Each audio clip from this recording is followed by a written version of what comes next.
ISI और army ने rebuild करना शुरू कर दिया है आतंकी कैंपों को। इंडोनेशियन एयरफोर्स के सेमिनार में पाकिस्तान एयरफोर्स के लॉसेस, फ्रांस के एडवांस यूएवी को बनाएगी भारत फोर्ज, भारत के रिसर्च एंड एनालिसिस विंग को मिले नए प्रमुख, और यूएस ने ईरान के इस्फहान साइट पर नहीं गिराए थे बंकर बस्टर बॉम्ब। एनडीटीवी की लेटेस्ट रिपोर्ट के मुताबिक भारत ने अपने ऑपरेशन सिंदूर में पाकिस्तान और पाकिस्तान ऑक्युपाइड जम्मू कश्मीर में जिन आतंकी लॉन्च पैड्स को तबाह किया था, तो अब पाकिस्तान के आईएसआई और पाकिस्तान के आर्मी ने उन आतंकी ट्रेनिंग कैंप्स को फिर से बनाना शुरू कर दिया। और इन सुअरों के कैंप्स को रीबिल्ड करने के लिए जो फंडिंग है वो ऑब्वियसली पाकिस्तान सरकार की तरफ से आ रही है, और फिलहाल मुख्य रूप से पीओजे के और एलओसी के साथ के जो रीजन्स हैं, तो वहाँ पे इन कैंप्स को मुख्य रूप से रीबिल्ड किया जा रहा है। और एनडीटीवी की रिपोर्ट में इंटेलिजेंस सोर्सेज के हवाले से इस बात का खुलासा किया गया कि इस बार पाकिस्तान छोटे टेरर लॉन्च पैड्स को सेटअप करने की योजना बना रहा है, जिन्हें घने जंगल वाले रीजन में स्थापित किया जाएगा, और वो इस बार एडवांस टेक्नोलॉजी से इक्विप्ड होंगे ताकि वो कैंप्स भारत की एजेंसीज की नजर में आसानी से ना आए। और ये जो कैंप्स हैं ये कम से कम 200 ऑपरेटिव्स को होस्ट करेंगे, ताकि अगर भारत दोबारा से कोई एयर स्ट्राइक करता है तो उससे पाकिस्तान के जो सुअर हैं कम संख्या में होरिफाइड हो। और रिपोर्ट के मुताबिक बहावलपुर में आईएसआई की मौजूदगी में जैश, लश्कर, हिजबुल, टीआरएफ तो इनके कमांडरों के साथ बैठक भी हुई है। और इन लॉन्च पैड्स को फिर से बनाने में जो पाकिस्तान है वो वर्ल्ड बैंक और एडीबी से मिले फंड का बड़े हिस्से का इस्तेमाल कर रहा है। और इन कैंप्स की सुरक्षा में जो पाकिस्तान है वो special army train security guards को तैनात करेगा, और उन्हें भी एडवांस इक्विपमेंट से लैस किया जाएगा। बाकी जैसा कि कहा गया है कि जो पाकिस्तान है वो अपने इलाके में पहले की तुलना में अब छोटे छोटे कई ट्रेनिंग कैंप बनाने पर फोकस कर रहा है, और इन कैंपों में सीमित आतंकियों को ही रखने की व्यवस्था होगी। और Pakistan Looni, Putwal, Bhaironath, Tipu post, Jamil post, Umrawali, Chaprar forward, Chhota Chak, Afzal शहीद और जंगलोरा में तबाह सभी आतंकी कैंप को फिर से तैयार करने में जुटा हुआ है। जबकि पीओजेके के इलाकों में नए लॉन्चिंग पैड्स बनाए जा रहे हैं, और ये लॉन्च पैड केल, साड़ी, दुधनियाल, अथमुकम, जूरा, लीपा, पंचीवन, कहूटा, कोटली, खुरता, मंधार, निकेल, चमनकोट और जानकोटे में। तो कहने का तात्पर्य यह है कि जो हमारा निकम्मा पड़ोसी पाकिस्तान है, तो वो ऑपरेशन सिंदूर के दौरान फ्राई किए गए सुअरों को फिर से तैयार कर रहा है, और इस बार नए तरह के सुअर आएंगे और उन नए सुअरों के लिए नए कैंप्स बनाए जा रहे हैं। हालांकि वो बात अलग है कि होरिफिकेशन तो उनका भी होना ही है।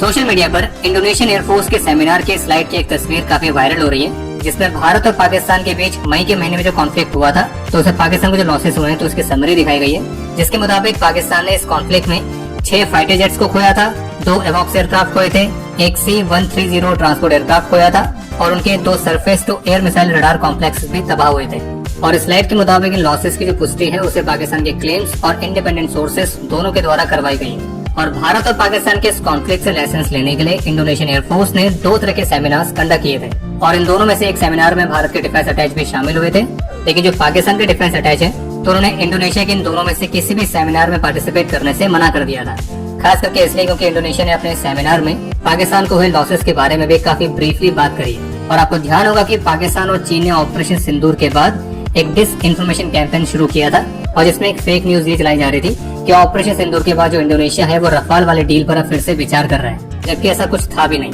हाँ, इंडोनेशिया द्वारा फ्रांस से एडिशनल रफाल फाइटर्स को ले जाने वाली रिपोर्ट जरूर आई थी, और इस सेमिनार में भारतीय वायुसेना की जो टैक्टिक्स में इस बार बदलाव देखे गए थे, तो उसके बारे में भी मुख्य रूप से काफी बात की गई है कि कैसे भारत ने नई टैक्टिक्स अपना के पाकिस्तान को एक बहुत बड़ा डैमेज दिया है।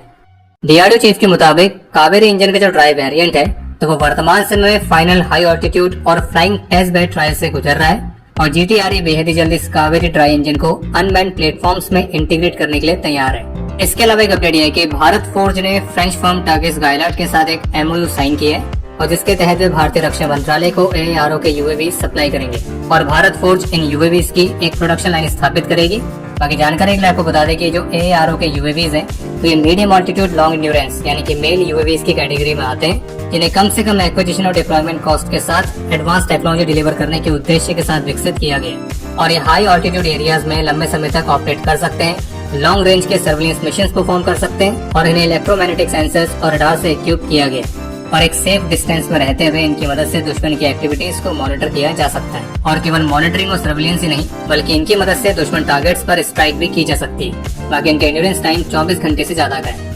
भारत की एक्सटर्नल इंटेलिजेंस एजेंसी यानी कि research and analysis wing RNAW, तो इसके नए प्रमुख के तौर पर सीनियर आईपीएस ऑफिसर पराग जैन को नियुक्त किया गया है। और मीडिया रिपोर्ट्स के मुताबिक आईपीएस ऑफिसर पराग जैन ने ऑपरेशन सिंदूर के दौरान भी रॉ के तहत सर्व करते हुए एक महत्वपूर्ण भूमिका निभाई थी, और वे 1989 बैच के आईपीएस ऑफिसर हैं, और अभी अपने 2 दशकों से भी अधिक के एक्सपीरियंस के साथ रॉ के प्रमुख का कार्यभार संभालने के लिए तैयार है। जब आर्टिकल 370 हटाया गया था तब रॉ के अंदर रहते हुए इन्होंने जम्मू कश्मीर में सर्व किया था और पाकिस्तान डेस्क को काफी व्यापक रूप से हैंडल किया था। इसके अलावा श्रीलंका और कनाडा में भी इंडियन मिशन में पोस्टेड रह चुके हैं और जबकि कनाडा में अपने कार्यकाल के दौरान इन्होंने दूसरे देश से ऑपरेट होने वाले खालिस्तानी टेरर मॉड्यूल्स को भी मॉनिटर किया था।